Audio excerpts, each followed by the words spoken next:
You are in an anxious avoidant dynamic or relationship, or you tend to attract avoidance or anxious partners, this episode is going to be one you will not want to miss.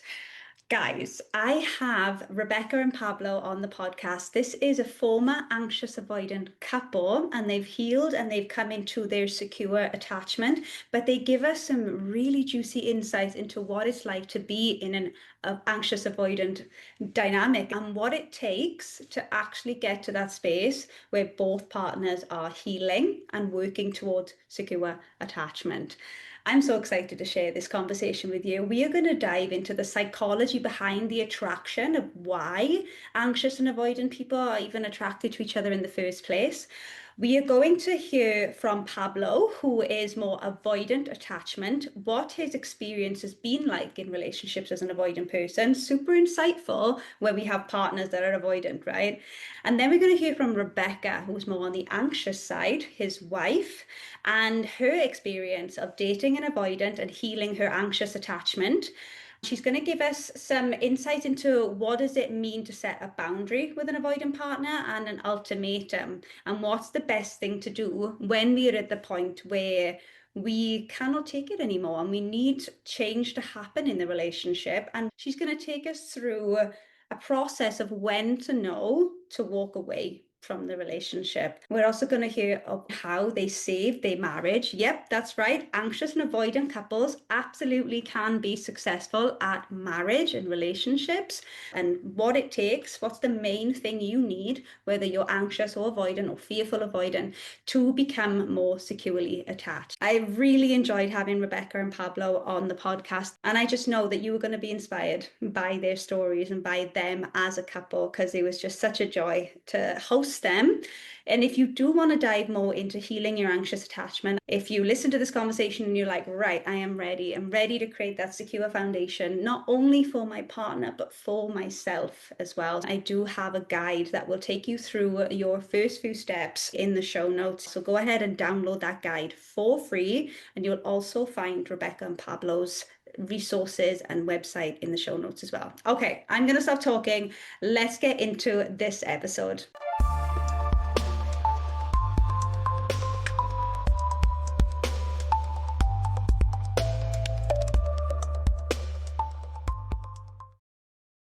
Hello, my loves. Welcome back to the Relationship Rehab Podcast. Today, we have a treat. We have an insight into what it's like to navigate an anxious and avoidant dynamic in a relationship and how to heal as a couple. So I'm super excited to welcome Rebecca and Pablo onto the podcast from Connection Counseling.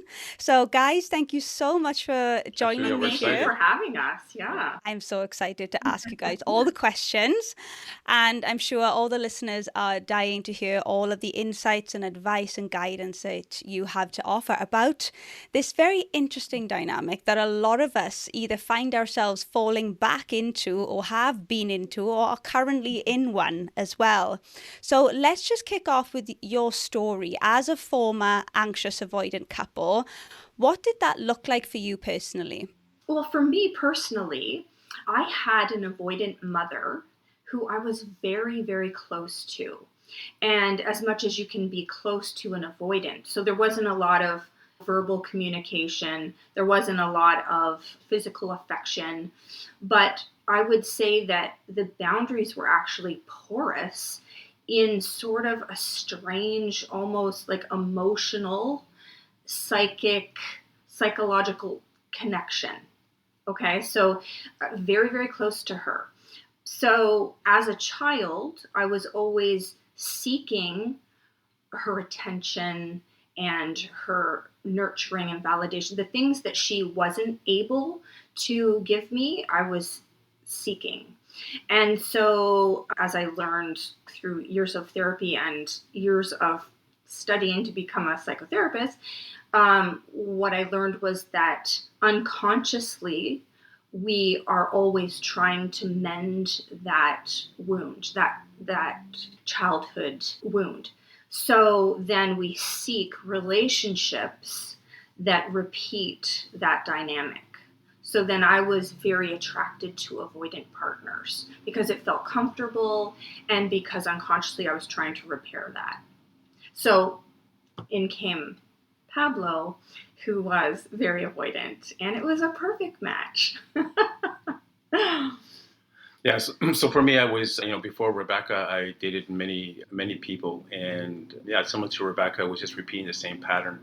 And because my mother was anxious, kind of teetering on mental illness, most of the women that I dated were very, very similar. And I was so wounded from my childhood trauma that happened when I was 9 years old when my mom sent me away, is that I kept repeating it right down to not even just anxious, like I just right down to the height, the body size, everything was similar to my mom. Like that's how much I was drawn into and how much I was in pain. And I never went to somewhere where, I need a calm kind of someone that's going to be nurturing. And it was just like, part of it was also that I feared it. I didn't trust it. It didn't feel safe to me, but the chaos did, right? When I was a child, I was just used to chaos. I didn't know if it was coming today. Like when you open the door from school, is the fighting still happening or is it today a good day? So the adrenaline, that dopamine that I was searching for many, many years. And so, yeah, in our relationship, when we met, it was just the push pull dynamic that we noticed from the anxious and avoidant relationship. And that was something that I was just used to. For me, that interpreted love, like me pulling away, she's chasing, that was just familiar to me. And it happened in every single relationship that I did have. It was very, very tough until I finally realized that, okay, well, I can continue these patterns or I can start to heal. So interesting that you bring up the concept of the soul looking to repeat the same experiences that we had in our childhood in order to what I call close the trauma loop, close the attachment loop, and replay the scenario, the experience in order to get a different outcome. And that's why we then attract the partners that represent our parents, because it becomes our primary attachment. And it's so interesting that you guys have been able to be aware of that. You've been able to see it play out as well. I want to come to you, Pablo, first of all, because you mentioned that you had repetitive relationships that very much represented what your mother was about, down to the body size, etc. Being an avoidant, and I know this is such a pressing question to a lot of us anxious attachers, is what does it look and feel like from your perspective as someone who used to identify with avoidant attachment that gets into relationships with more anxious attachers, seeing this pattern play out? And I know a lot of us are very confused as to why avoidants even choose individuals that are more on the anxious side, because it's everything that they push away. I'd love to hear more about your experience with that and, yeah, an insight into what's going on for you. Yeah, for me, I think the narrative in almost every relationship was for me to kind of connect with my mother, just trying to repair it, try to soothe her. But I put so much months and years into it, but I could never figure it out. And so then in those relationships, it tended to be, well, okay, well, I can't figure it out. It's just either she's just unsafe, she's unstable, I can't do it no more. And then of course it would trigger me. And it was in my 40s when I started realizing, okay, well, there were several partners, and it was almost this thing where you almost deflect the responsibility. And I thought, okay, well, it must be them. I just can't do it. They're too anxious, or it's just too needy. It's just overwhelming. And so for some avoidance, personally for me, it was very overwhelming for me. And then my brains had flashbacks of when I was 9 years old, when my mom, it could have been her entering the room, and it was just her facial expression, her energy, her mood, and that would set me off. And then I would just go back into my shell. As we know, like avoidance represent almost similar to something like a turtle, where a turtle gets startled, scared, it goes right back into their shell. And that shell is really, really hard. And that's what I tended to do. And then I just was used to that push-pull dynamic. When I pulled away, the women would chase. And I was used to that. And then unconsciously, the patterns I just kind of fell into is that I didn't feel safe. I didn't feel safe for a long time. And it would take literally days for me to get over just an argument. I couldn't trust her, and then even after that, it was little baby steps getting to like, can I trust you? And it was a lot of nurturing and a lot of things that my partner was doing that made me feel, okay, maybe it's safe. But then again, a week later, it would repeat. And then it would be this, it sounds silly now as you're healthy, that I repeated that for years. And of course, what was happening for her as well, right? And I was triggering her because I used to leave the house when we had an argument. So then I would emotionally and physically leave her. But that's how much it was triggered. I just felt unsafe and I didn't want to be around it. And I just repeated those same patterns for 40 years. At the end of the day, when I look back, I didn't feel safe. And I think that's the main thing is I didn't feel safe. And safety is everything in a relationship, right? And that's what we see with the anxious and the avoidant. The avoidant feels safe when they have space, and the anxious feels safe when they've got that close connection. But when it feels unsafe when the other person takes space, and then it feels unsafe for the avoidant when the anxious wants too much close connection. And it's like, where do we disrupt this pattern? I'm curious, Pablo, what was different about Rebecca that you guys were able to heal together and are I now think married? the turning point came to me about, I think it's been about 5 years now, is that I was, even though we were married, like Rebecca and I have been together for about 15 years now, and we got married in 2014. Even though I was married, I almost had like one foot in, one foot out. I could never commit fully to being vulnerable and connected and compassionate. And about 5 years ago, I hit rock bottom. And for me, it was doing the same destructive patterns that I was used to since I was a kid. And it was either, well, you can continue doing that same thing, but it wouldn't be with Rebecca. So at that time, I realized, well, I can become the man that she wanted me to become. And at the time, again, I hit rock bottom. I had nowhere to go, and I didn't want to lose her. So then I said, okay, let's try it, right? And we often, when everything is taken away from us, that's when some people do change. It doesn't happen often, but it happened for me. But my rock bottom was my springboard. And that's when I started meditating, journaling, reading, going to therapy consistently. And that's when things started to change. But I think a big part of it was Rebecca was much healthier than I was. She did her work before I did. So then at that time, I felt obligated. I felt like, okay, well, she's doing her work and made it easier for me because she wasn't triggering me as much. So it made it easier for me not to leave the house and have discussions, not arguments and fights. And that's what laid the foundation for me.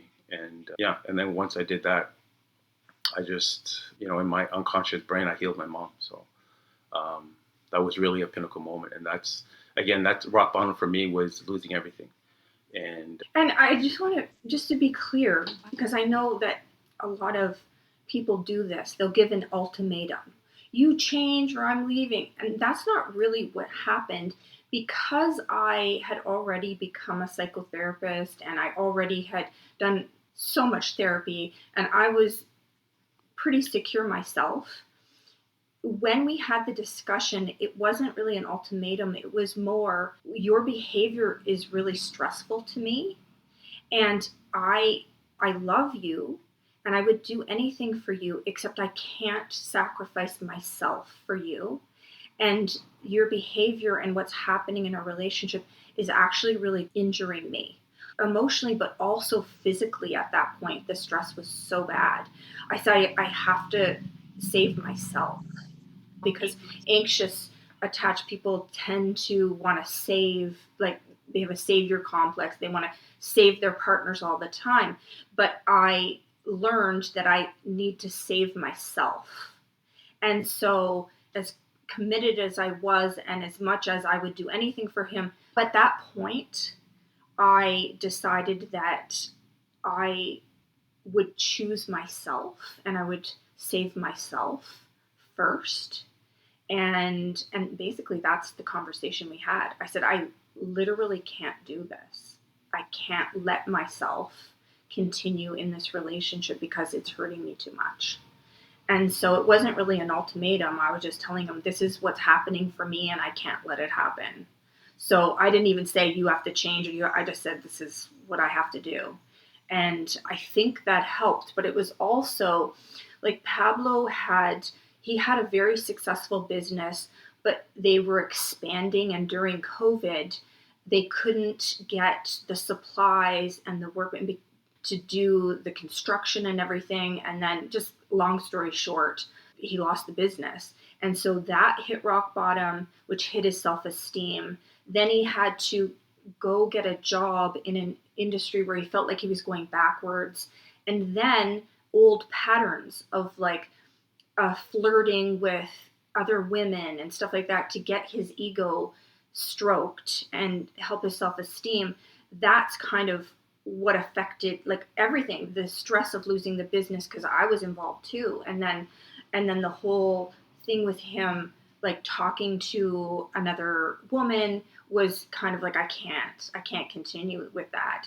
And so I think for him, I don't want to put words in your mouth, but I think all of those things were his rock bottom but you see, I also understood why he was behaving the way he was, because I knew that that was his rock bottom. And I knew that he was just like reaching out for anything that would help him feel better. I think avoidants are, like, they come across as like selfish, or because they don't speak anything, but there's a lot of dialogue happening inside because we don't verbalize it. So I think for me, it was just a lot of shame, and I was failing everywhere. In every aspect of my life, I was failing. It's often the narrative of an avoidant. So when I started healing and reading books, and it might sound silly, but for the first time, I felt like, and I didn't realize it for so long, that I literally had Rebecca's heart. Like everything I did, everything I said, from the time I wake up to the time I go to sleep, everything affected Rebecca. And as an avoidant, when you're unhealthy, you don't realize that. But when I started getting healthy, I started realizing, oh my God, everything I was doing and saying is affecting her. So then I started changing the dialogue and asking her when I woke up, when I went to work, is there anything I need to do for you? Putting her first, priority of hers, because whatever ever happened in my life for that day, then I knew that Rebecca was taken care of. And that started changing the dynamic. And I think that was a pinnacle part for me, is that I'm not alone in this. So, and It's what a powerful share. What a powerful share. I want to go in so many different directions right now, but I want to come back and loop to the point that you made, Rebecca, because you're so right in saying that it is not about giving an ultimatum. It's not about pointing the finger and telling them that they got to change. We can never make anybody change. And if anything, that's probably going to make the avoidant retreat even more into their shell, because now we're putting all this pressure, all this blame, all this shame onto them. So instead of that, what I'm hearing, Rebecca, is that you took a step back and you set a boundary. And there's a difference between setting the ultimatum and setting a boundary. That you've already done the work on yourself, which in and of itself creates even more of a foundation of safety within the relationship when someone is leading the way, if you will, in terms of edging more and more towards secure attachment. But you took that power back. You didn't throw it in their face. Your power was still with you. And you said, I cannot do this anymore. I'm not standing for this anymore. And this is what's going to happen on my side. And you had that self-worth inbuilt already. I do just want to dive a little bit deeper, though, because you mentioned some of the challenges that you guys went through during that rock bottom phase. And one of them being looking for that validation and that ego stroking elsewhere. This is such a common one between the anxious and avoidant relationships. I wonder, because I know a lot of our listeners are anxiously attached and they give the benefit of the doubt over and over and over again because they're living in this space of hoping that this person will change. And if they just understand them more, then they'll be able to crack through them and be able to help them. When do we draw the line there, Rebecca? Like in your experience and perspective, where do we draw the line between understanding and having compassion as to why this person is doing what they're doing, and by having that standard of being like unacceptable, I'm walking away? It's a very delicate balance. And I think that that's the balance in any relationship, is the balance between their needs and your own needs. So you want to understand them. I mean, that's key. You have to understand what's happening for them and help them and help fulfill their needs. But you also have to protect your own and ask for your own to be met. So it is a very delicate balance. So what I always do is I just constantly check in with myself, and I check in with my inner child. And I say, if I had a daughter and she was in this situation, what would I want for her? Would I want her to continue in this relationship, or would I want her to walk away? And so that really helps me figure out, okay, is this something that is okay for me? And so I can then extend myself to my partner and just focus on their needs. Or is this something where I need to protect myself and I need to look after my own needs. Love that. Thank you for clarifying that, for giving us that insight. Pablo, I also wanted to touch upon another thing that people might be thinking right now is what you've just said about getting to the point where you started to become aware on your healing journey that everything was impacting Rebecca.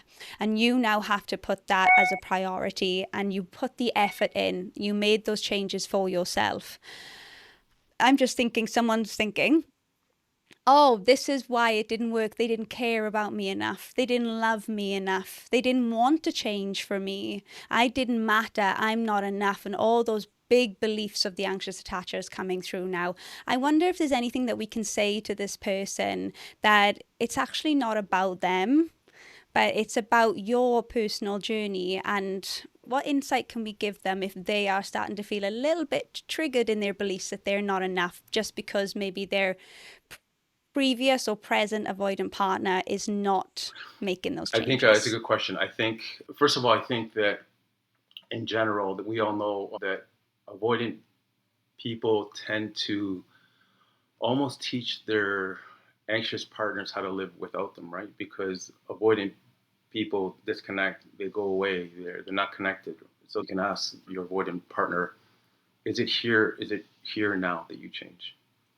And if they say yes, then the next question is, are you willing to do the work? Because it's very, very, we all know the healing process is very challenging. Like for me, for the first 8 months, it was extremes, up and downs. Like you go in, it was terrifying, crying, you're releasing all that, everything you've suppressed to your feet for 40 years. And now releasing it and getting emotional, just everything's coming to the surface. So I was prepared for that because again, I hit rock bottom. And I'm not saying that every avoid person should hit rock bottom, but they should start to realize that whatever they're doing is affecting your partner. And it doesn't sound like it's affecting them in a good way. And a lot of avoidant people struggle with their internal world. It's happening inside. So when they come home from work, hi honey, how was your day? And we don't get oh fine, it was good. And then they're just quiet. It means there's something inside going on inside. They're trying to figure it out because they can't connect to those feelings. And I had a lot of those moments. The main thing is reflecting. And it's not that avoiding people deflect a lot, but they have to start going inside because it is terrifying.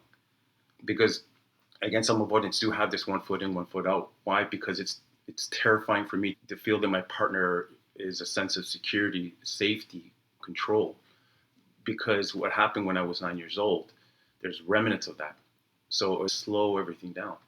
Just slow it down. I don't want chaos. I just want to manage one or two things. That's it. Anything more than that is chaos. So you can imagine a avoidant partner coming in to the room. It could be just the energy. It could just be the mood. It could be anything. Not even speaking. And that could overwhelm them. That's how sensitive they are. They are hypersensitive to criticism, judging, and conflict. So it's that avoidant person becoming vulnerable. So again, going back to my question is it here now that you change? Because something has to change. Because it can't go back to say, I'm going to try better, and then I cross my fingers and toes and hope everything's going to work out. What are you going to do to change? And those are hard questions. Because yes, at the end of the day, avoidants don't want to change, and they don't want that effort of coming but they have to because it's not about them. It's also about a partnership, right? Because as we all know, it's one partner and the other partner. You both have your separate issues, but then there's a relationship. So you guys at first have to come together, and part of it is becoming vulnerable, being connected and compassionate, and that's a big part of it. Because once you do that, and I guarantee you, if you do your work, you get to a point where you probably won't even recognize your relationship. I remember when we first started, and it was terrifying. I remember I was doing the same behavior, running. Like as soon as I heard, I knew it was coming. I knew the argument's coming. I did something wrong. So then she would come into the room. My first instinct was to flee, and I would literally flee into my car for a day or two. That's how much it triggered me. But again, when I hit rock bottom, it was like, okay, let's do things that we have never done before. So then I sat here and I listened to her for about 10 minutes. And then after that, I was just gripping the table because I wanted to go. It was terrifying. And then after 10 minutes, Rebecca thanked me. He said, thank you for listening. And it was in that moment that everything changed for me. Because I said, oh my gosh, that's all I have to do is just listen. So then I listened. And from that moment, it was like, it changed in me. Because it empowered me to say, okay, well, it's not that terrifying. And it didn't have to happen in 6 months. It actually literally happened in 1 week. It's just these little slivers that kind of encouraged me to say, okay, it's not that scary. I can actually do it. And nothing bad happened. I didn't get hit. I wasn't told to leave the house. I was okay. So then when that empowers you, it also made a change in Rebecca because she was used to that, me leaving. But then we slowly started connecting that way. And then the arguments started turning into discussions. And then the discussions are just regular, just day-to-day kind of questions. That's how it is now. I mean, it's been about 5 years, but that's how it was. So in my brain, my unconscious brain, I'm much healthier. Why? Because I've calmed down my mom, meaning Rebecca. So I've calmed her down, I fixed it. So now my brain is starting to heal. And then other things start to happen that are phenomenal, right? And finally knowing who you are after 40 years it's empowering. It's a beautiful journey. Yeah. Sounds like a beautiful journey, really and truly. And something that caught my attention when you said avoidants feel like they never have to change.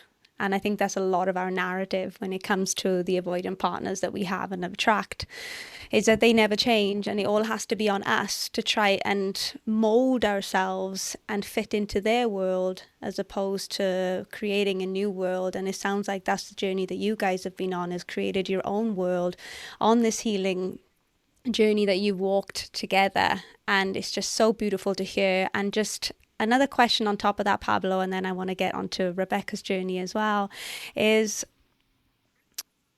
what is it that Rebecca did that supported you to heal more into secure attachment? So someone who's listening who has an avoidant partner is probably thinking, well, what can I do to help them, to support them? And I'd love to hear from both of you actually as well, you, Rebecca, if you have an insight into this. How can we support avoidant partners to take that road towards secure attachment? I think we all know that people that lack accountability or responsibility will always feel like they're being attacked. And I think that's one of the things that applied to me because it was always deflecting. It was always what you did. You know, we always point fingers and always what you did. And I think avoidant people, because they're logical and rational and they're calm, they almost have this internal dialogue. Well, I'm very logical and rational. So I've told you about 100 times, don't come into the room. Don't be anxious. Why can't you listen? Are you not listening to me? So it's that kind of narrative where I started to understand and be compassionate, because vulnerability is about being compassionate and understand that Rebecca is not like me. For many years during our marriage, I thought she would mold to me. Why can't you be logical and rational like me? Why do you have to come in and have 20 things? You know, why don't you just be calm? And I've told you many times. So I think you have that narrative where how come you can't change and mold to what I'm thinking? Because I'm logical and rational and you're not. But it's being compassionate. I think that's what changed for me. Knowing that she is 180 degrees different than me.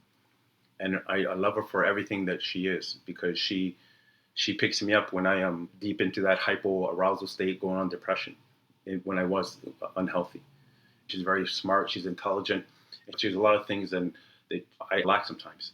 But when she was emotional, I would come to her as opposed to be kind of scared of it. And just knowing that I can help her regulate. And that's one of the superpowers that avoidant people have. They can calm down their anxious partners. But I think a big part for me was becoming more vulnerable. When it became more vulnerable, which is a terrifying thing, I started becoming more connected to Rebecca. Beautiful. And you pointed out a real big superpower of the more typical anxious avoidant relationships there is you really do balance each other out. Like you're more grounded and rational and logical, and we're up here and we're sensitive and we're emotional, but we have our beautiful nurturing side as well. And I think that's what really draws us in, and we attract each other's energies that way as well. So thank you so much, Pablo, for sharing such vulnerable insights into your journey. And Rebecca, I want to hear from you now what your journey was like, because you mentioned that you started the healing work before Pablo, so you were working towards secure attachment, and that's what really helped create that secure, safe foundation for the relationship. What did this look like for you, and how did you navigated this whole journey? It's with my own work, because when the school that I went to, that was part of the curriculum. You had to do your own therapy. That you don't understand the journey unless you've gone there. How can you guide other people down a path you've never been down? You know? So that was incredibly helpful. And so healing myself, just like in the work you do with your anxious clients, that is key, because as Pablo was saying earlier, it's two people, individual people, and then the relationship. There's three things happening, right? It's not like a lot of anxious people sometimes think, oh, we have to be attached all the time. No, it should be two individuals who are secure and then a secure relationship. So doing my work really helped, because this is the thing I find with anxious people is they externalize everything, as opposed to avoidant people who internalize everything. So like blame. The anxious person will say, you're making me feel this way. You did that, you're the problem. And avoidant people will say, I'm the problem. They shouldn't even be with me because I'm bad. And they internalize the blame. They take all of the blame.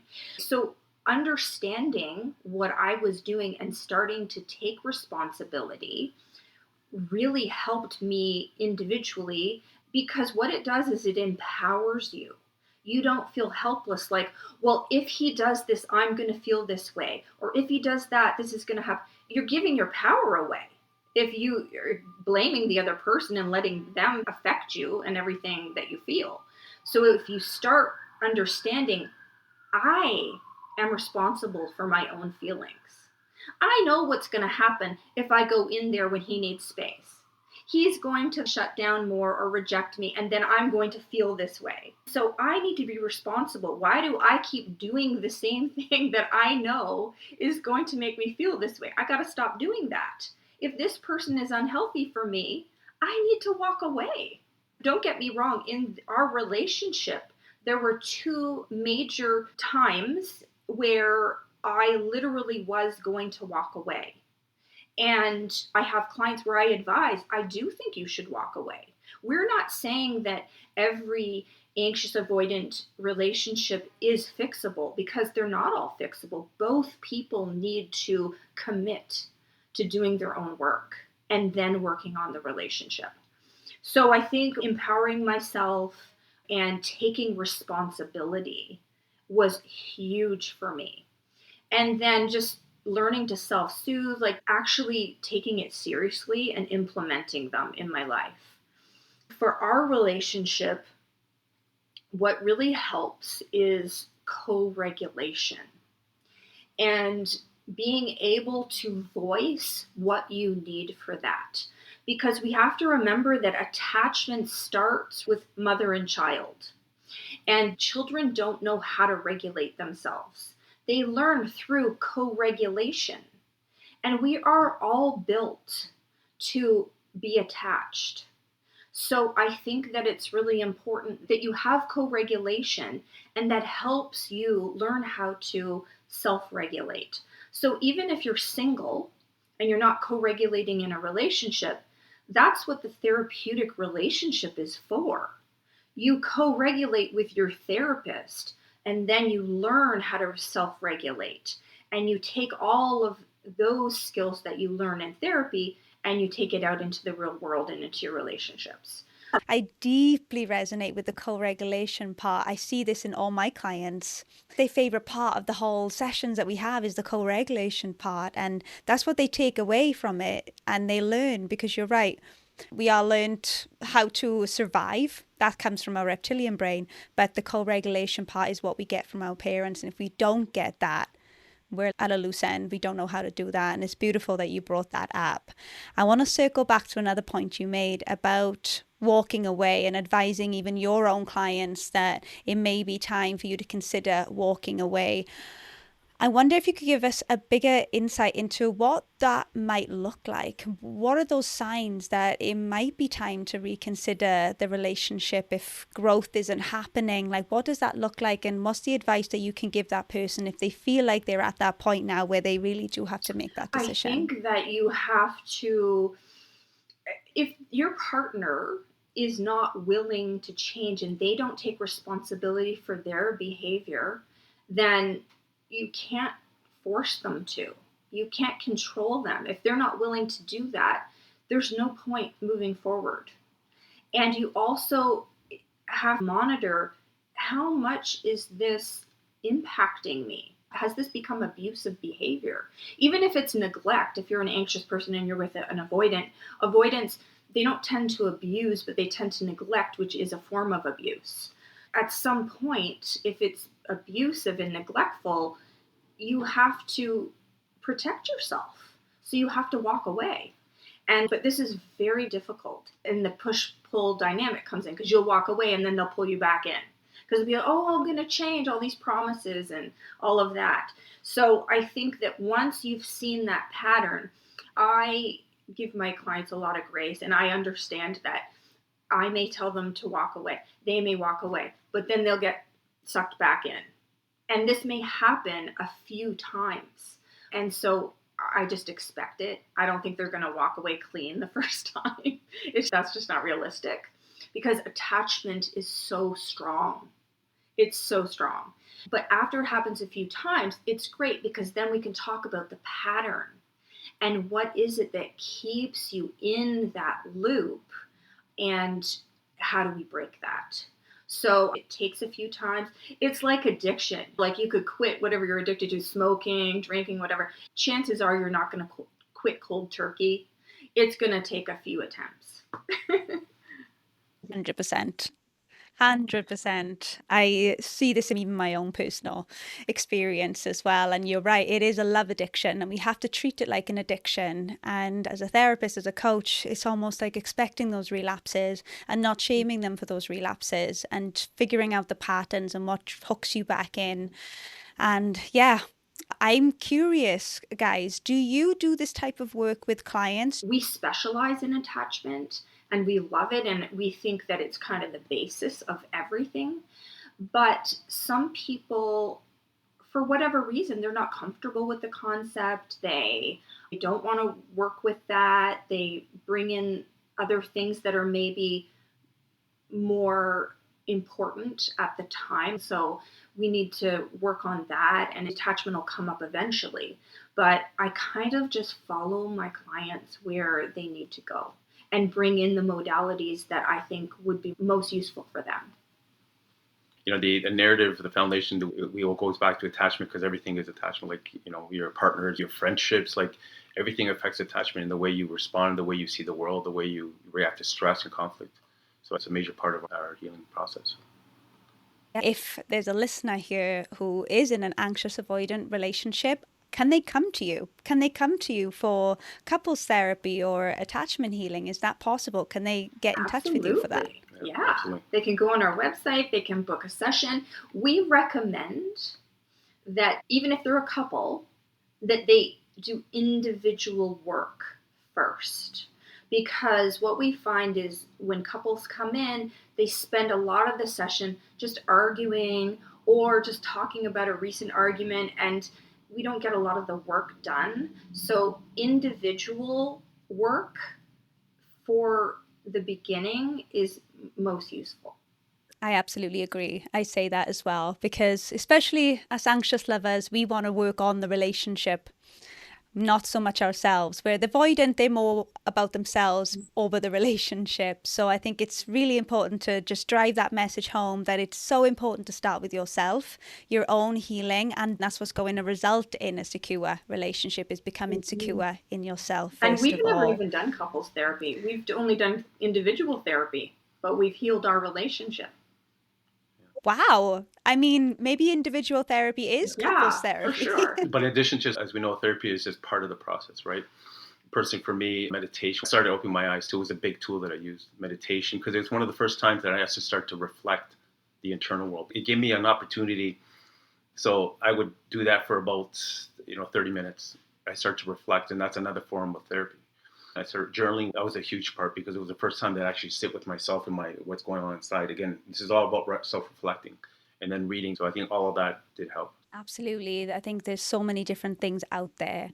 There's not just one size fits all, right? There's all these different components that come in to make up your own unique journey. And I think that's important, to sometimes go to more personal coaching or therapy over doing a course, because a cookie cutter course can sometimes just lead you in all sorts of directions and not even consider the uniqueness of your trauma wounds and attachment style and things like that.